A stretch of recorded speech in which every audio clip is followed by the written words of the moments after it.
nacionalismo, cultura, historia y raza, coordenadas del ensayo contemporáneo en el Caribe hispánico. Un ensayo de Carmen Centeno Añeses, Universidad de Puerto Rico, Bayamón. El texto caribeño es excesivo, denso, uncanny, asimétrico, estrópico, hermético, pues a la manera de un zoológico o bestiario, abre sus puertas a dos grandes órdenes de lectura, una de orden secundario, epistemológica, profana, diurna y referida a Occidente, otra de orden principal, teleológica, ritual, nocturna y revertida al propio Caribe. La isla que se repite, Antonio Benítez Rojo.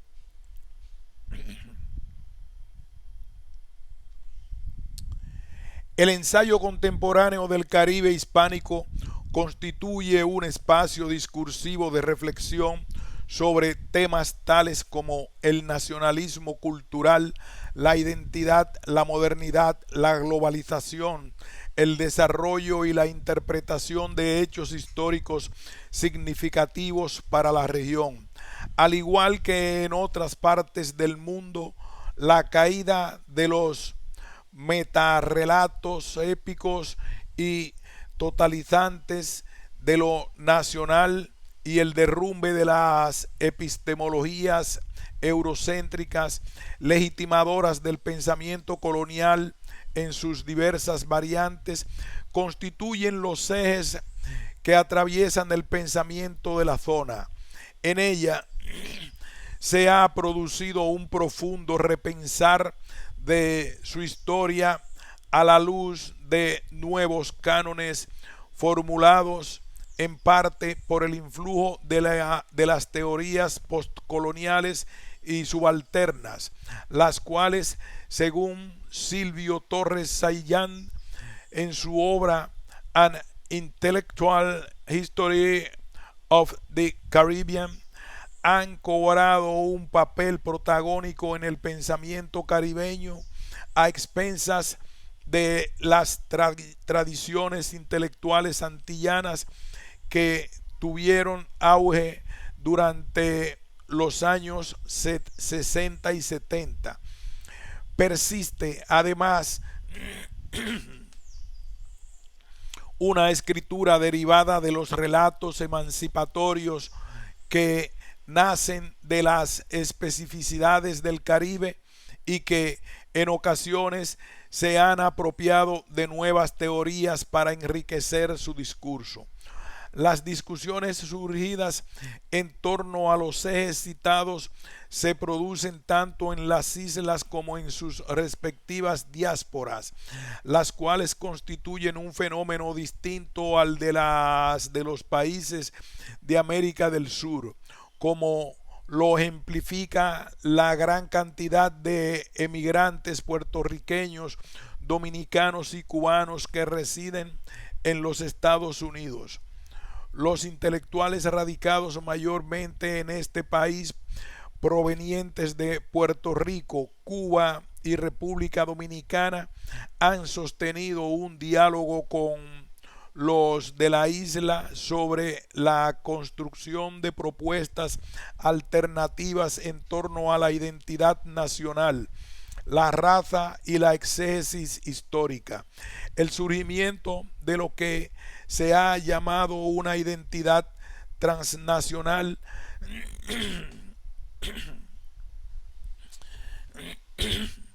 la forma más alta de la fantasía nacionalista, dice Ralph Prendas. Llamado una identidad transnacional, la forma más alta de la fantasía nacionalista, dice Ralph Prendas. También ha suscitado nuevas reformulaciones de esta cultura caribeña. La complejidad de las polémicas, de las relecturas de la historia y de las transformaciones teóricas que ha sufrido el pensamiento del Caribe hispánico en fechas recientes es difícil de resumir en un corto trabajo. Por lo tanto, nos limitaremos a definir los principales lineamientos en torno a los espacios constituidos por el nacionalismo cultural, la raza y la historia en este ámbito geográfico, y a los más destacados autores que abordan este disímil género del ensayo. Puerto Rico. En Puerto Rico, las polémicas en torno a la modernidad, la globalización, la excesis del 98 y de la invasión norteamericana, el desarrollo, la hispanofilia, la postmodernidad, lo identitario y lo nacional, unen un grupo de ensayistas puertorriqueños, entre los que destaco a Carlos Pavón, Rafael Bernabé, Juan Duchesne Winter, Rubén Ríos, Héctor Meléndez, Irma Rivera Nieves, Carlos Gil, Elizán Escobar y Luis Fernando Cos.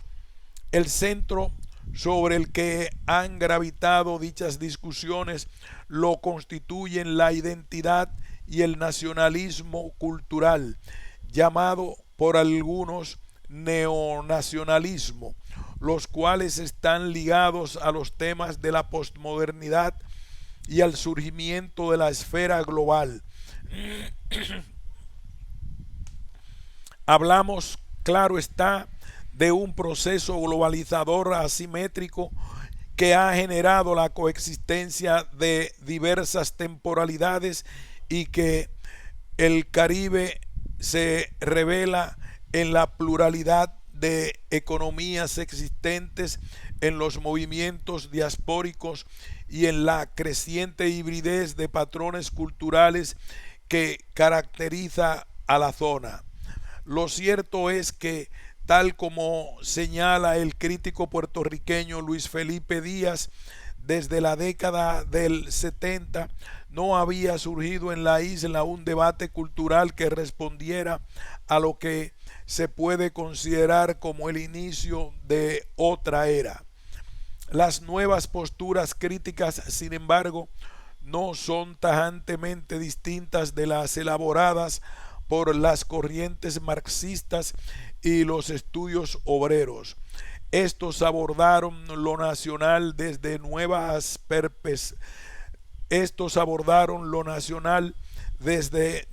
perspectivas, contribuyendo a ampliar sus espacios al insertar a los movimientos periféricos como centro de sus investigaciones. No lo hicieron, sin embargo, desde la deconstrucción de la nación y de la modernidad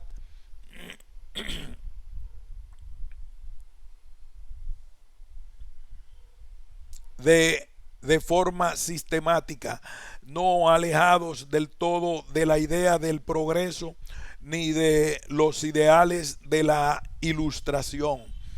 Otros paradigmas conceptuales surgen con fuerza en la década del 90, cuando se crea la división entre lo que serían los posmos y los puertorriqueñistas en el ámbito universitario, aunque la misma no revela la heterogeneidad existente entre ambos grupos ni los puntos de encuentro entre el pensamiento de unos y otros.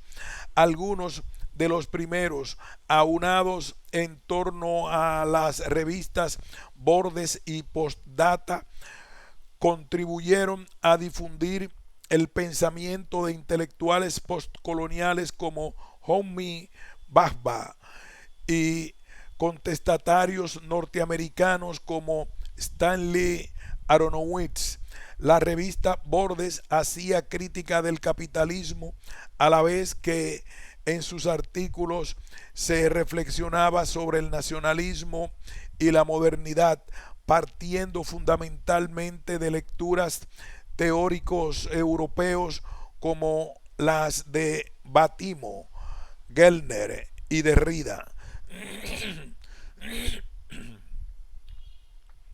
En sus trabajos, los integrantes de este sector universitario hicieron críticas al marxismo, resaltaron la hibridez, destacaron la cultura cibernética, criticaron a la izquierda y al neonacionalismo, defendieron la noción de posmodernidad y también aplicaron los estudios sobre el poder realizados por Michael Foucault en el análisis de la educación del fascismo y de la estructuración del Estado y sus políticas culturales.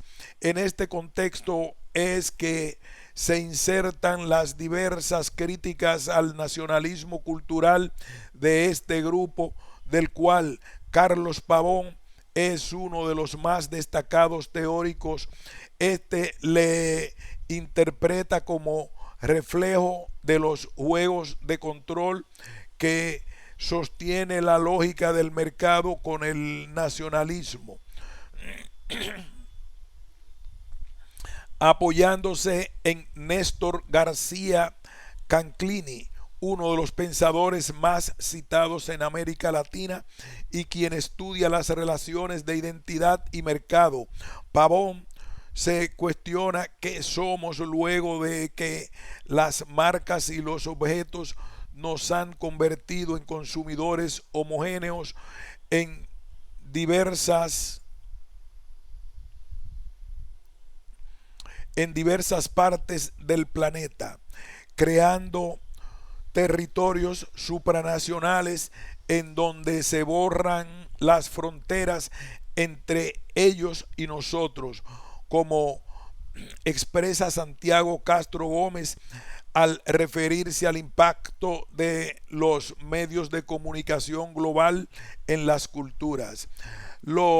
A los impugnadores del nacionalismo cultural y del neonacionalismo pertenecen el ya nombrado Pavón, Irma Rivera, Carlos Gil, Rubén Ríos y Juan Duchesne Winter. Uno de los cuestionamientos implícitos en sus ensayos ha sido además el de la función del intelectual épico o de vanguardia que surge ante la crisis de la representación. El siglo XX occidental vio una atenuación, como señala Beatriz Sarlo, del intelectual clásico, el de la voz universal que toma partido. La concepción misma de lo que es un intelectual les lleva en términos generales a relegar o colocar en segundo plano lo relativo a política pública, con la excepción de Irma Rivera Nieves, quien en varias ocasiones ha abordado de forma pragmática el tema de la educación, o de Carlos Gil y sus análisis sobre la política cultural vigente en la isla. Entre sus más importantes publicaciones se encuentran Polifonía Salvaje, editado por Irma Rivera Nieves, Nación Post-Mortem de Carlos Pavón, Ciudadano Insano de Juan Duchesne Winter, El Orden del Tiempo de Carlos Gil y La Raza Cómica de Rubén Ríos.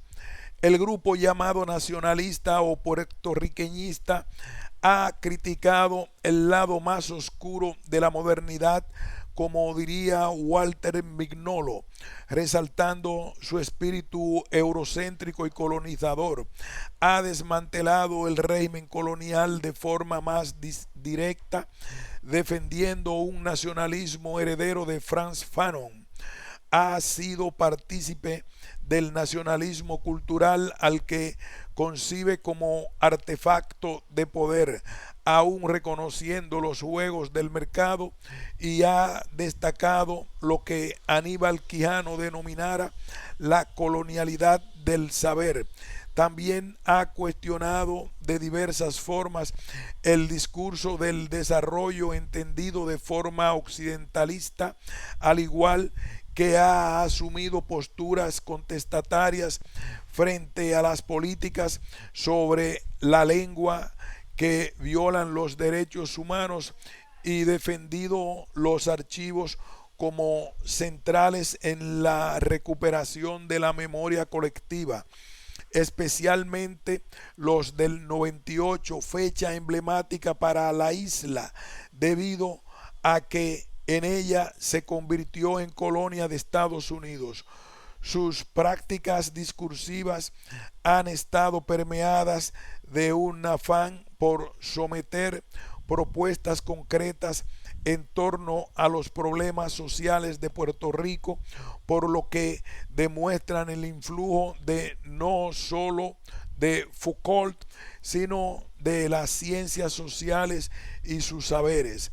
Su noción de lo que es un intelectual definitivamente les aúna, ya que este grupo privilegia en gran medida al intelectual orgánico. Por eso Rafael Bernabé, en su publicación Manual para organizar velorios, escrito en respuesta a Carlos Pavón, se sitúa desde un marxismo crítico y distingue la diferencia entre un nacionalismo imperialista y uno antiimperialista. Otros miembros de este sector intelectual son Luis Fernando Cos, autor de La Nación en la Orilla; Elizán Escobar, con su libro Los ensayos del artificiero; y Héctor Meléndez, con la obra Identidad ausente. No obstante las diferencias, existen zonas de coincidencia entre ambos bandos, tales como la crítica al concepto de desarrollo, al Estado, al propio nacionalismo cultural y a la noción esencialista de la nación, lo que ha ampliado el espectro de la puertorriqueñidad otorgada anteriormente solo a los hispanohablantes de la isla. Varios autores de la diáspora también han aportado a la discusión de lo nacional, entre los que destaco a Francis Aparicio y a Juan Flores. Aparicio ha denunciado el despojo colonial del español y Flores ha acentuado el efecto desencializador y deterioralizador de la emigración. Lo que subyace en esta ensayística y en las polémicas suscitadas sobre el nacionalismo es también las posturas políticas asumidas por sus autores, en los que llevan a favorecer determinadas interpretaciones de la memoria histórica de este Commonwealth que es Puerto Rico para unos, colonia de los Estados Unidos para otro. República Dominicana. La República Dominicana, un grupo de ensayistas trabaja en la República Dominicana. En la República Dominicana, un grupo de ensayistas trabaja en la deconstrucción de los íconos tradicionales de la identidad heredados del pensamiento imperial eurocéntrico colonizador que incidió en las élites criollas, así como en el análisis de la ideología trujillista, cuyos expositores se apropiaron de dicho imaginario. Las discusiones sobre la historia en el ensayo de esta Antilla giran en torno al antihaitianismo, la hispanofilia, el nacionalismo esencialista y el racismo, elementos que han sido centrales para una buena parte del género desde el siglo XIX y que continúan siéndolo desde nuevas perspectivas y reconceptualizaciones. Andrés Mateo, Odalis G. Pérez, Miguel Pimentel, Néstor Rodríguez, Silvio Torres Sayán y Miguel de Mena abordan los temas del blanqueamiento de la sociedad dominicana y de la genealogía nacional, que ha venido a plantearse de manera más abierta a partir de los años 70. Estos concuerdan en que el antihaitianismo fue uno de los pilares de la ideología nacionalista y del trujillismo. Su origen se remonta a los inicios del siglo XIX y como fruto de las diversas incursiones bélicas de Haití a República Dominicana y de la invasión de la antigua Saint-Domingue a la otra parte de la isla durante los años 1821 al 1844. Por este motivo, el discurso desarrollado por los intelectuales dominicanos que combatían el poder haitiano derribó uno racista, excluyente del otro, más negro en su formación, aunque conviviera con él debido a las diversas migraciones haitianas a la isla. Como consecuencia de la conflictiva relación entre ambos países y su frontera, surgió la retórica defensora de la nacionalidad blanca, católica e hispanófila, en oposición a la cultura haitiana, que hizo crecer la visión indigenista que sustentaron autores como Manuel de Jesús Galván en su obra clásica Enriquillo. Según apunta el historiador puertorriqueño Pedro San Miguel, a raíz de los conflictos con los haitianos se estableció una dicotomía entre los habitantes de las dos naciones en prácticamente todos los niveles de la sociedad. El vudú haitiano se opuso al catolicismo ante el creol hablado en la parte occidental. Se levantó el idioma español de la parte oriental. A la negrura haitiana se opuso el mulatismo y la blancura dominicana. La recuperación del territorio fue vista como una épica similar a la de la Reconquista española, inscrita en una visión castellanófila de la historia, noción que tomó de Ayman Fox en La invención de España.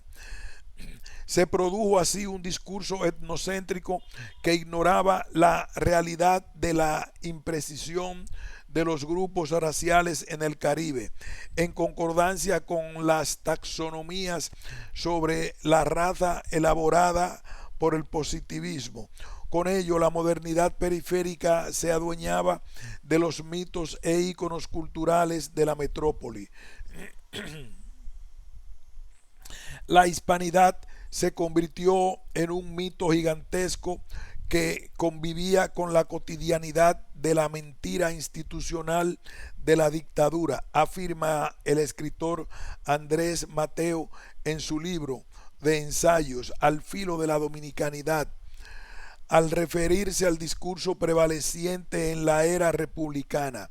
Este observa que varios elementos configuran la invención de lo dominicano.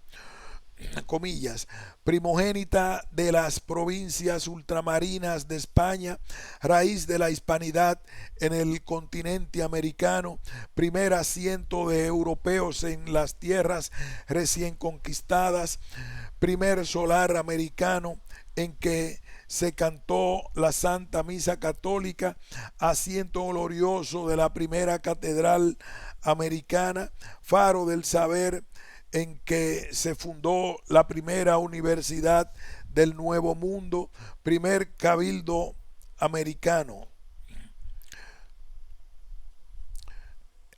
Cierre de comillas. El autor alude a los hechos que otorgaron un papel seminal a la isla durante la colonización y como estos se convirtieron en elementos fundadores de lo nacional, de sus relatos épicos y de su historiografía. Este importante escritor también ha resaltado el interés que tiene el aspecto sexual en la conformación de la dictadura y su imaginario. Mateo señala que la manipulación sexual de la figura varonil de Trujillo y su papel en la construcción del mito no ha sido estudiado en absoluto, aunque desde el principio los publicistas del proyecto tejieron una leyenda ambigua sobre la figura del macho que le atribuía a su influencia sobre el proyecto, que le atribuía su influencia sobre las masas un contenido sexual. Coincide de esta forma con Miguel Pimentel, quien en su libro Poder y Política en la era de Trujillo destaca que el dictador se concebía a sí mismo como el padre de la patria y el macho nacional, que tenía a su disposición a toda mujer.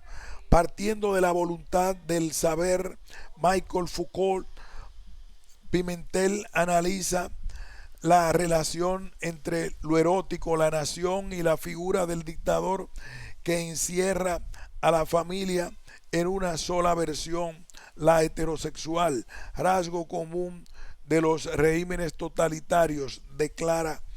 En el álbum de lo nacional dominicano se inscribió lo que Nelly Richard denomina la sublimación viril del mando. En unión a esta visión patriarcal, el etnocentrismo atravesó tanto la obra pública de Trujillo como las prácticas discursivas de Joaquín Balaguer. Haití ha dejado de constituir para Santo Domingo un peligro por razones de orden político, pero el imperialismo haitiano continúa siendo una amenaza para nuestro país en mayor grado que antes por razones de carácter biológico. Declaró en La isla al revés, Haití y el destino dominicano, obra publicada en 1983, justificando el nacionalismo excluyente del dictador.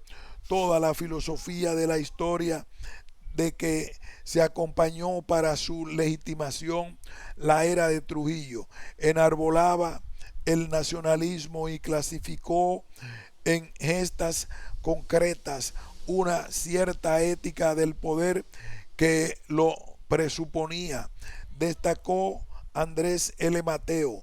Arturo Peña Valle, el más importante intelectual orgánico del régimen después de Balaguer, por ejemplo, alabó el dominicanismo en la gesta gubernamental de Trujillo al hablar de la deuda externa. El historiador Roberto Casá ha validado las distintas gestiones que desde esta postura realizó el dictador, aunque no con interés de rendirle tributo, sino de definir su dominio como paternalista. Los archivos históricos de la nación, las memorias y lo identitario se nutren de estos ejes: antihaitianismo, hispanofilia y racismo.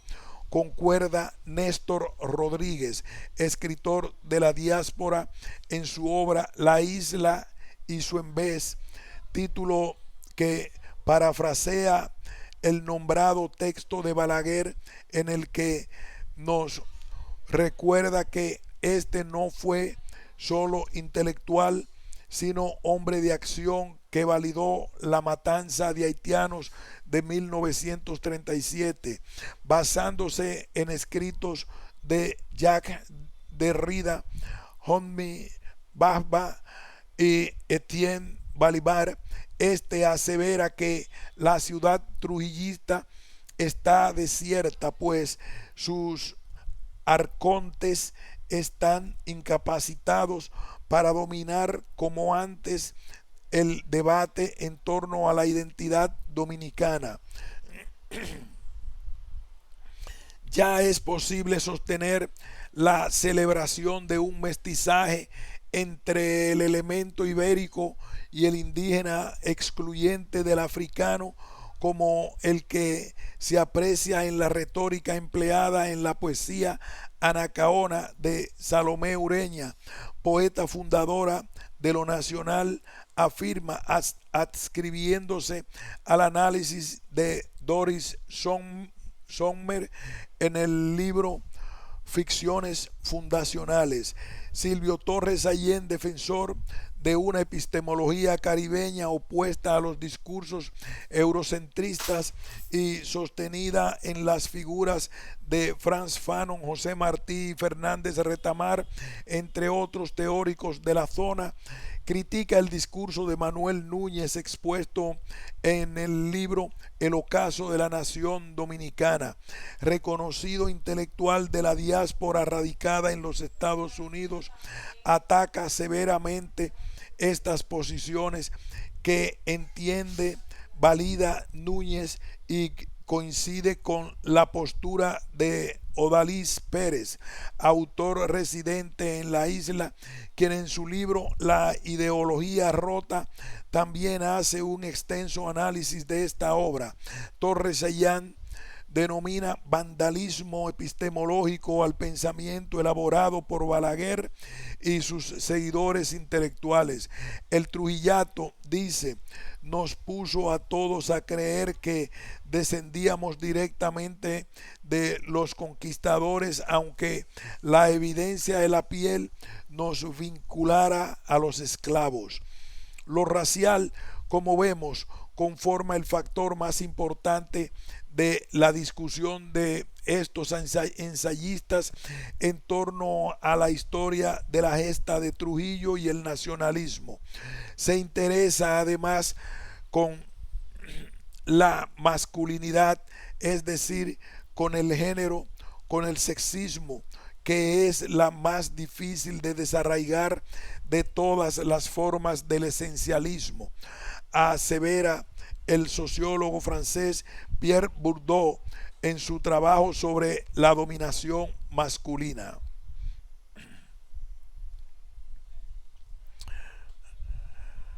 Cuba.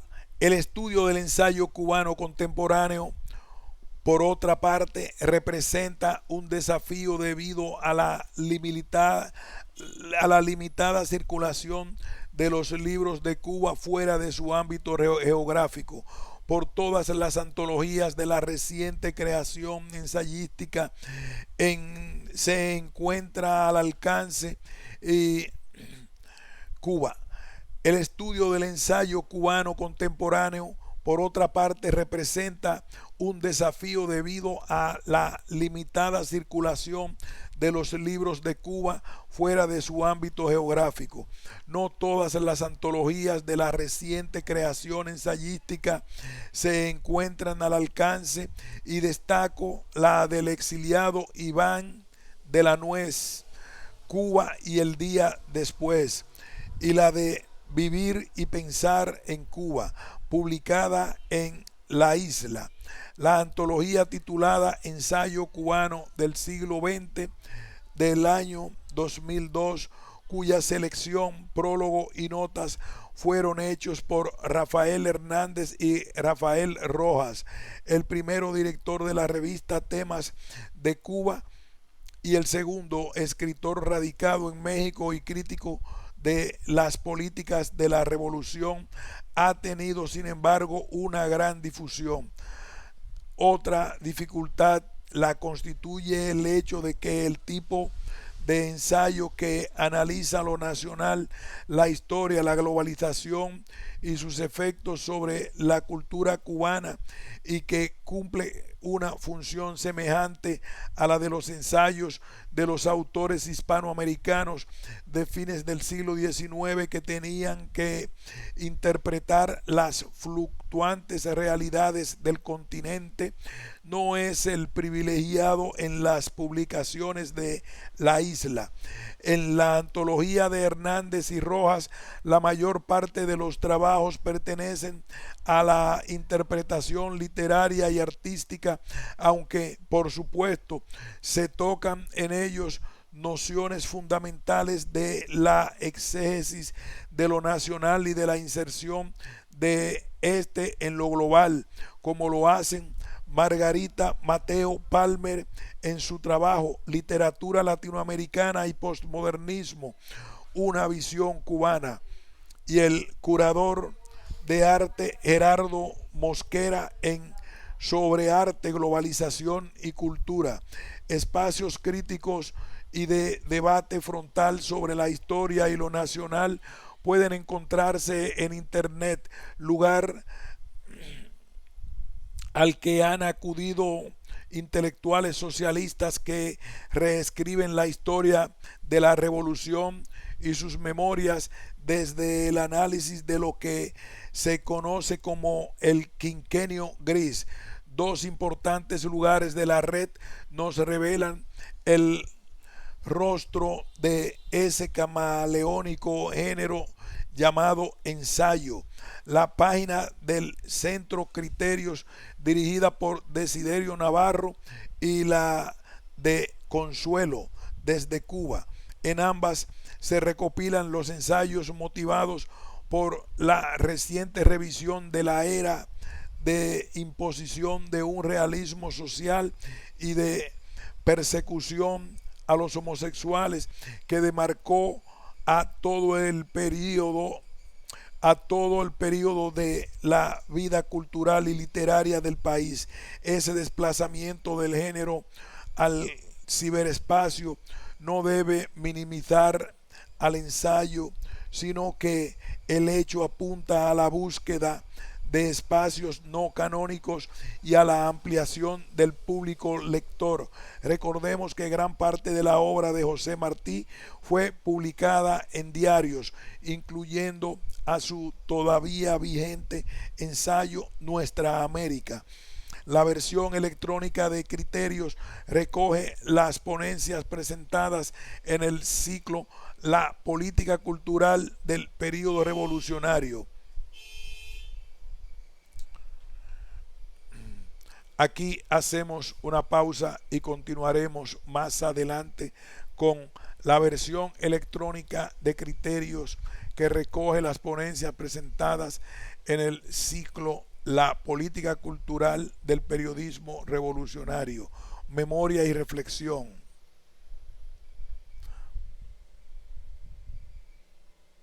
Pausamos en este momento.